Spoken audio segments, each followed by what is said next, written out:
아브라함이 그동안의 신앙의 여정의 길에 이렇게 열심히 살아왔는데 결과가 열매가 없는 것에 대한 이 불안함과 염려와 그리고 회의감과 의심이 생기기 시작했습니다. 그래서 하나님께 이렇게 이야기합니다.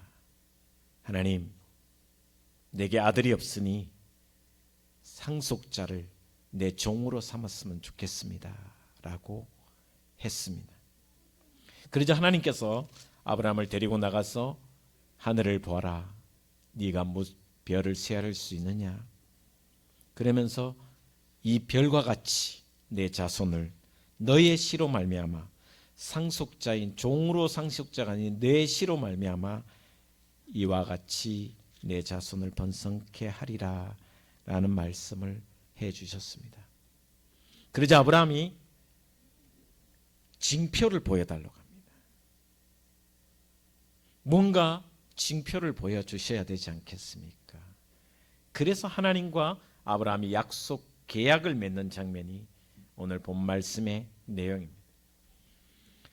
이스라엘의 계약은 잘 아시다시피 오늘 9절에 보면 오늘 9절 말씀에 이렇게 합니다. 여호와께서 그에게 이르시되 나를 위하여 3년 된 암소와 3년 된 암염소와 3년 된 숫양과 산비둘기와 집비둘기 새끼를 가져오라. 그래서 암염소, 숫양 또 소를 반틈 갈라요. 반틈 쪼개고 난 뒤에 그리고 약속의 성취를 위해서 그 가른 곳을 중간을 지나가면 그 약속이 절대 파기될 수 없으며 또 이 약속을 먼저 파기하면 이 짐승과 같이 너의 몸도 쪼개질 것이다 라는 의미가 바로 이 계약의 내용입니다. 여러분들 신앙생활 하면서 10년 20년 믿으면 결과가 시원찮으면 원망과 불평과 회의감이 생길 수밖에 없습니다. 어둠의 터널을 지나가는 경우가 종종 있다라는 것입니다. 아브라함도 땅 한 평 없었습니다. 아니 내가 갈대아 우르를 떠날 때 모든 것을 내려놓고 여기까지 왔는데 어떻게 하나님 약속해 주신 땅 한 평을 주시지 않을까? 분명히 하나님께서 나에게 자식을 준다고 바다의 모래알같이 하늘의 별과 같이 큰 민족을 이루겠다고 약속해 주셨는데 왜 안 주시냐는 의심이 들 때가 있습니다. 이런 때가 바로 우리의 믿음이 어둠의 터널을 지나갈 때라는 것을 아브라함을 통해서 이야기해 주고 있습니다. 그러니 아브라함은 하나님께 하나님 약속의 증표를 달라고. 그래서 하나님께서 짐승을 쪼개라. 3년 된 짐승을 쪼개라. 그리고 서로 그 계약의 확인을 위해서 그 짐승 쪼갠 짐승 그 중간을 지나가면 그 계약이 온전히 이루어진다라는 내용을 하면서 하나님께서 아브라함에게 짐승을 준비하라 그랬습니다. 이 말씀은 또 여러 가지 의미가 또 포함될 수 있겠지만 아브라함이 열심히 준비했습니다. 하나님 말씀대로 짐승과 비둘기까지, 비둘기는 가르지 않았지만 짐승의 반을 쫙 갈랐습니다. 정말 정성껏 준비했습니다. 그래서 하나님이 오시기를 기다렸는데 하나님이 오시지 않는 거예요. 오늘 본 말씀을 계속 읽어보면 1시간이 지나도 오전 내내 기다려도 하나님 오시지 않는 거예요. 점심때가 지나도 오후에도 하나님 오시지 않는 거예요. 그런데 오늘 본 말씀에 11절에 보면 그런 가운데 솔개가 그 사체 위에 내리려고 하는 거예요. 솔개를 흔히 우리는 독수리라고 표현할 수 있습니다. 독수리가 그 사체, 죽은 시체 위에 와서 고기를 뜯어먹으려고 하는 거예요. 하나님 안 오신 것도 지금 기다리다 지쳤는데 힘든데 또 솔개가 나타나서 시체를 쪼아 먹으려고 하니 너무나 아브라함은 힘이 들었습니다. 계속해서 솔개와 씨름하는 시간을 보냈습니다. 왜 솔개가 나타났을까? 여러분, 하나님이 우리와 약속하는 그 약속의 그 순간에도 솔개가 나타나 방해하듯이 우리의 삶에 하나님과 내가 약속하는 그 과정 속에 끊임없이 사탄이 방해할 수도 있다라는 상징적인 의미를 우리에게 가르쳐 주고 있습니다. 하나님께서 오시지 않고 기다리다가 나중에는 이제 아브라함이 지치게 됩니다. 솔개와 싸움을 벌이다가 씨름하다가 지쳤습니다. 그래서 아브라함은 하나님의 약속을 기다리자 지쳐서 땡삐가 됐습니다. 기다리다 지쳐서요 땡삐.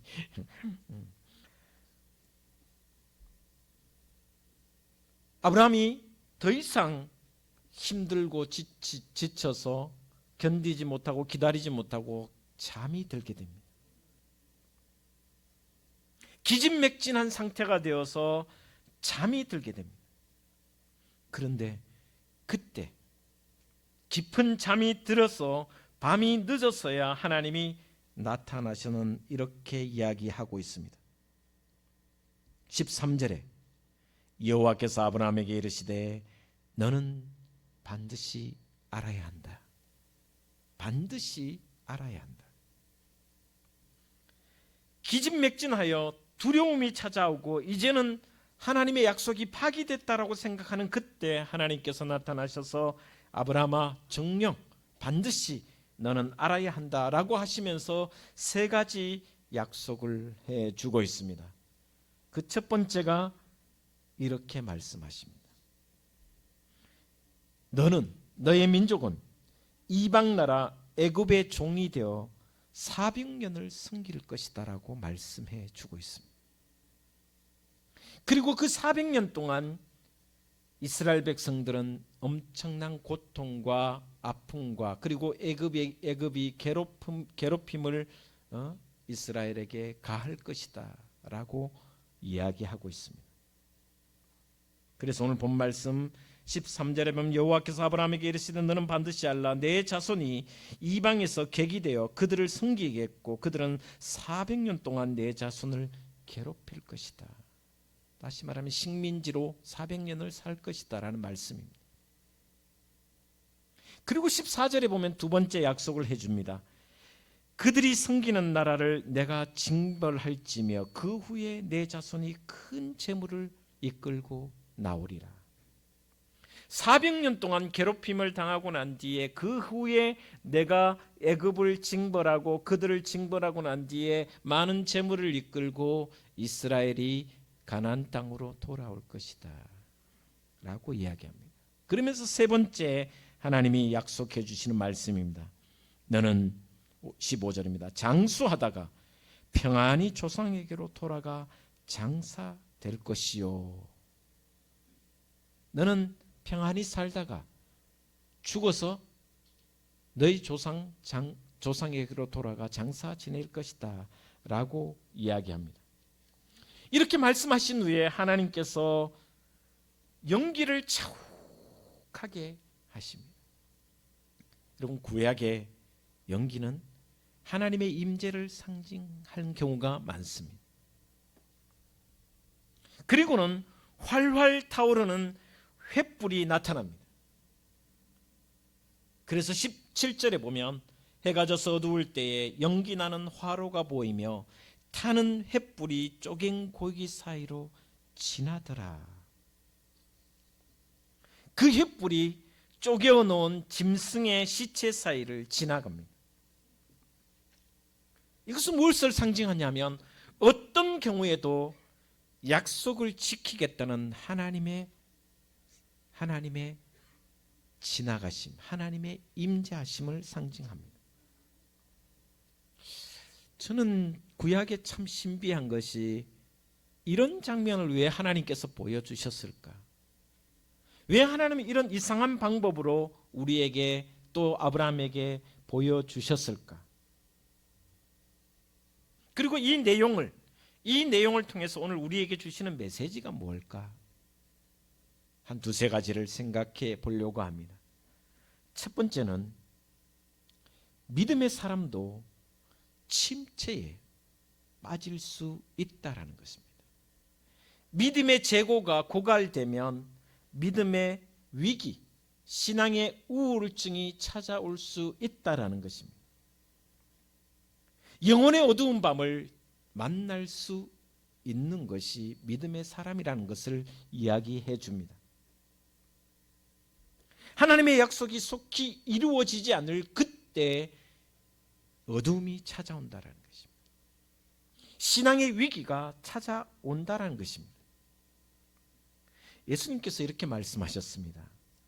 너희가 구하면 이미 받은 줄 믿으라. 우리가 구하지 않아도 이미 다 알고 계신다고 했는데, 분명히 믿으라고 했는데, 또 우리의 모든 것을 다 아시고 계시는 그분이 시간이 지나도 응답하지 않는 경우가 많습니다. 저도 마찬가지입니다. 분명히 하나님이 약속해 주셨습니다.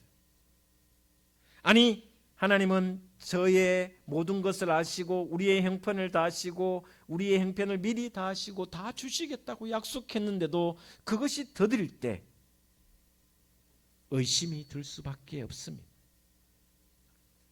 갈등을 느낄 수밖에 없습니다. 아브라함도 하나님이 약속해 주신 그 믿음대로, 그리고 또 하나님이 말씀하신 대로 순종을 다합니다. 염소를 잡고 양을 잡고 암소를 잡아서 하나님 앞에 다 제단에 올려놓았습니다. 그런데 하나님은 나타나시지 않고 하나님은 응답하시지 않고 엉뚱한 솔개가 나타나서 방해만 하니 의심이 더 쌓일 수밖에 없습니다. 하나님의 약속이 이루어지지 않으면, 하나님의 약속이 더뎌지면 질수록 의심의 솔개가 찾아오기도 하고, 불평의 솔개가 찾아오기도 하고, 불신앙의 솔개가 우리를 잠식하는 경우가 있습니다.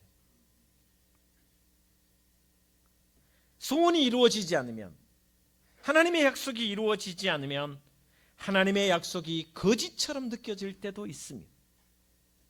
끊임없이 솔개는 사탄은 우리에게 찾아와서 거짓이라고, 이루어지지 않을 것이라고 우리를 갈등하게 만들고 의심하게 만드는 경우도 있다라는 것입니다. 믿음의 조상 아브라함도 신앙의 어두운 터널을 지났어야 믿음의 사람이 되었다라는 것은 우리가 잘 알고 있습니다.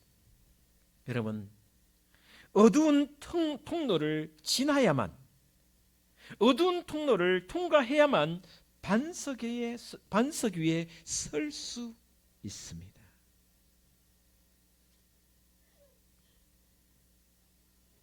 의심의 공격을 받지 않는 믿음은 깊이가 얕아질 수밖에 없습니다.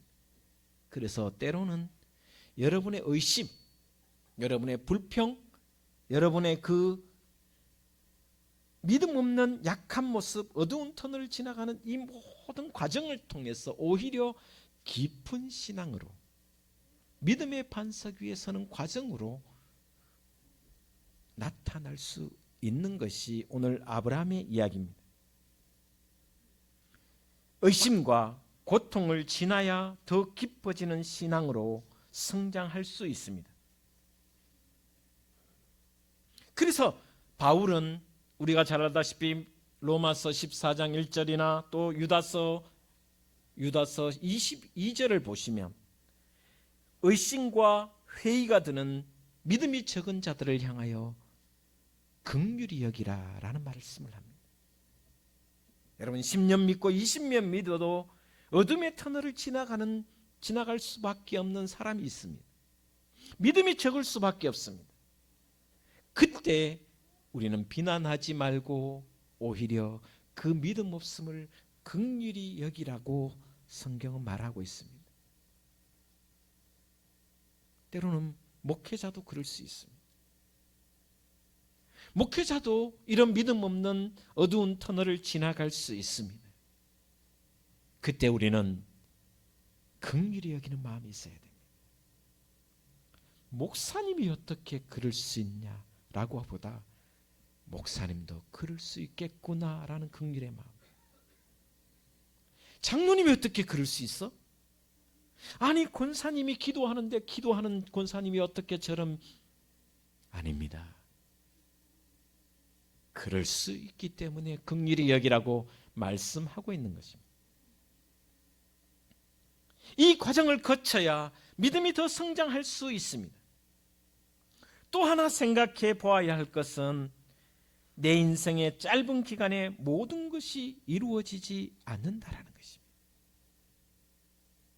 하나님께서 아브라함에게 큰 민족을 주시겠다고 하셨는데 그 민족이 이루어질 때까지는 400년이라는 긴 시간이 지났다라는 것입니다. 400년 동안 종살이 하겠다고 하나님께서 말씀해 주셨습니다. 그리고 그 이후에 땅을 너희에게 주겠다고 약속해 주셨습니다. 큰 민족을 이루는 것도 아브라함 당대에 이루어지지 않았습니다. 겨우 아브라함은 딸랑 이삭 한 명만 있었습니다. 땅도 가나안 땅을 주시겠다고 하셨는데 이스라엘 땅을 주시겠다고 하셨는데 땅은 사라가 죽고 난 뒤에 막벨라 굴 하나, 쓸모없는 땅, 장사 지낼 장지 땅 하나밖에 없었습니다.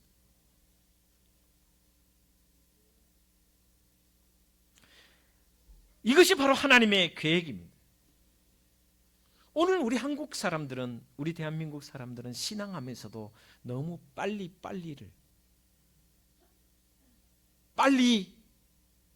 기도하면 빨리 하나님께서 응답하신다고 생각하고, 그래서 초스피드로 하나님이 응답하시기를 기도합니다. 물론 하나님이 응답하실 때도 있습니다. 그러나 여러분, 하나님은 버튼만 누르면 바로 나오는 자판기가 아닙니다. 하나님은 자판기가 될 수가 없습니다. 모든 것이 빨리라고 외치는 우리 신앙의 모습은, 그래서 많은 신앙하는 사람들이 교회에 와서 실망하는 경우가 바로 여기서 넘어지는 경우가 많습니다. 열심히 교회 다닌다고 충성했는데 이루어지지 않자 실망해서 떠나는 사람도 종종 있습니다. 여러분, 하나님을 믿는 것은 그렇지 않습니다. 오늘 본 말씀에도 보시면 아브라함이 종일 기다리고 또 기다렸지만 하나님이 나타나시지 않았습니다. 결국 오후 내내도 오시지 않았습니다. 지치고 힘들어 이제 깊은 잠에 빠졌을 그때 하나님이 나타나셨습니다. 여러분, 하나님은 사람의 시간에 속박되지 않는 분이십니다. 하나님은 우리의 희망대로 이루어 주시는 분이 절대 아닙니다. 신앙은 우리의 시간표를 맞추는 것이 아니라 하나님의 시간표에 맞추는 것입니다. 우리는 우리의 해야 할 일을 다 하고 묵묵히 기다리는 인내함이 있어야 하나님의 때에 하나님의 방법으로 응답해 주시는 그 은총이 여러분에게 있게 될 줄 믿습니다. 이것이 바로 하나님의 시간표입니다. 아브라함은 조급했습니다. 아브라함은 빨리 이루어지기를 기다렸습니다. 왜 자식 빨리 안 줍니까? 왜 땅 빨리 주시지 않습니까? 하나님은 계약하시겠다고 하시면서도 너무나도 천천히 오셨습니다. 여러분, 천국은 마치 밭에 뿌린 씨앗과 같습니다. 오늘 씨앗을 뿌리면 내일 싹이 나지 않습니다. 내일 열매가 거두어지지 않습니다.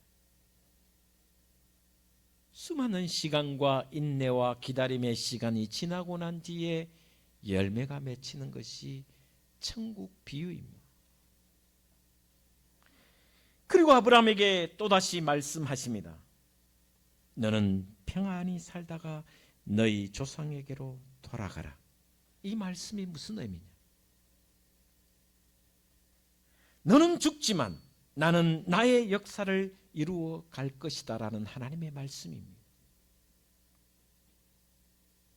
아무리 애쓰고 노력해도 해결되지 않는 문제가 있을 수 있습니다. 저에게도 있습니다. 노력하고 애쓰고 또 노력하고 애써도 그렇다고 노력을 그만두라는 거 아닙니다. 노력하고 애써도 이루어지지 않는 것은 때로는 내 대에 이루어지지 않는 하나님의 시간입니다. 때로는 죽음을 넘어서서 이루어지는 경우도 있습니다. 아브라함에게 주신 하나님의 약속은 아브라함 때에 이루어지지 않았습니다. 다시 말하면 너는 평안히 살다가 너의 조상에게로 돌아가라. 그것이 너의 인생이다. 그러나 네가 죽지만 나는 우주를 창조하고 이 모든 역사를 주관하는 나는 나의 역사를 이루어 갈 것이다 라고 이 말씀 속에서 가르쳐 주고 있습니다. 여러분, 하나님은 분명히 나의 하나님, 우리의 하나님이시지만 또한 하나님은 이 우주의 하나님이시기에 나의 요구대로 나의 희망대로만 이루어지지 않고 하나님이 이루시고자 하는 그 구원의 역사에 종점이 있습니다. 그러니 내 때에 이루어지지 않더라도 평안히 살다가 너의 조상에게로 돌아가라는 이 말씀, 얼마나 큰 축복인지 모릅니다. 오늘도 주님은 우리에게 말씀하십니다. 혹이나 이루어지지 않는 일이 있다면 두려워하지 말고 하나님의 때를 기다리라고 하십니다. 그것조차도 이루어지지 않는다면 너는 그냥 평안히 살다가 하나님께로 오라고 말씀하고 계십니다. 그리고 우주의 하나님을 바라보라고 말씀하고 계십니다. 그리고 또한 오늘 본 말씀을 자세히 보면 하나님 나라에 들어가기 위해서는 많은 아픔과 많은 고통을 겪어야 한다는 것을 가르쳐 주고 있습니다. 이스라엘 백성이 가나안 땅에 다시 들어오기 위해서는 애굽에서 종살이하며 수많은 괴롭힘과 아픔을 겪어야 한다는 것을 가르쳐 주고 있습니다. 400년 동안 환난을 당하고 아픔을 당하고 그 고난을 거친 후에야 이 가나안 땅에 들어올 것이다라고 말씀해 주고 있습니다. 그러니 베드로 사도의 말씀처럼 너희가 고난 당할 때 그 고난을 이상히 여기지 않아야 한다는 것입니다. 이 모든 고난을 통하여 하나님은 가나안 땅에 인도하시는 과정임을 우리에게 보여주시는 것입니다. 천국은 바로 이런 과정을 거쳐야 들어갈 수 있으며 또한 우리의 믿음이 그 고난 가운데서도 고난을 이상히 여기지 않고 오히려 즐겁고 감사하며 이 고난을 통하여 하나님이 이루고자 하시는 뜻이 있음을 믿고 아멘으로 나아간다면 하나님은 우리의 믿음을 기쁘시게 여기시는 줄 저는 믿습니다. 운전을 처음 하면 사고 잘 안 납니다. 근데 운전을 처음 하면 왜 운전 1시간쯤 하고 나면 막 어깨가 아프고 막 팔다리가 왜 아프냐? 여러분, 시야가 너무 좁기 때문에 앞만 봐도 그것만 봐도 힘들거든요. 그러니 막 손에는 막 아구의 힘까지 해가 운전대를 잡습니다. 운전체험이 없으면 다 알지요. 다리는 막 얼마나 긴장되는지 막 근육 경련이 일어날 만큼, 그죠? 쥐가 날 만큼 꽉 힘을 주거든요. 그런데 한 5년쯤 지나면요, 편안합니다. 초보 운전 들어오는 것도 양보할 수 있습니다. 초보 때는 저 XX 막 하고 이랬던 저 개 XX라고 했던 그런 게 있는데 느긋합니다. 왜? 시야가 더 넓어지기 때문에. 신앙의 초보들이 겪는 것은 시야가 좁아집니다. 너무 믿음의 시야가 좁아지기 때문에 하나님의 그 광대하심과 위대하심을 보지 못할 때가 참 많이 있습니다. 하나님은 이 우주의 하나님이시며 나만의 하나님이 아니신데, 우리 둥지교회 하나님뿐만 아니라 이 대한민국 모든 교회의 하나님이신데 나만의 하나님으로만 여길 때가 있습니다. 여러분, 하나님은 우주의 하나님이신다. 그 하나님을 볼 수 있어야 됩니다. 그래서 믿음이 성장한다는 것은 내 믿음의 시야가 넓어지고 깊어지고 높아진다는 것입니다. 오늘 아브라함의 신앙을 살펴보면서 여러분의 신앙을 한번 점검해 보시고, 나는 얼마만큼 조급한가? 나는 얼마만큼 기다리고 있는가? 하나님의 뜻이 이루어지지 않아도 그 시험, 그 가운데 고난이 올지라도 나는 얼마만큼 그 고난조차도 이상히 여기지 않고 믿음으로 기도하며 기다리고 또 기대하고 있는가? 여러분의 신앙이 어두운 터널을 지나가고 있다면 기도하며 기대하며 또 기다려 주십시오. 내 대에 이루어지지 않더라도 하나님의 살아계심을 믿고 나아가십시오. 그러다 보면 하나님의 때에 하나님의 방법으로 우리에게 응답해 주시리라 믿습니다. 그런 은혜의 삶을 살아가며 믿음의 길을 걸어가는 저와 여러분의 신앙이 되셔서 이 한 주간도, 이 사순절 기간도 하나님을 기쁘시게 하는 신앙의 삶을 살아가는 저와 여러분의 신앙이 되기를 주의 이름으로 축복을 드립니다. 기도하겠습니다. 하나님 감사합니다.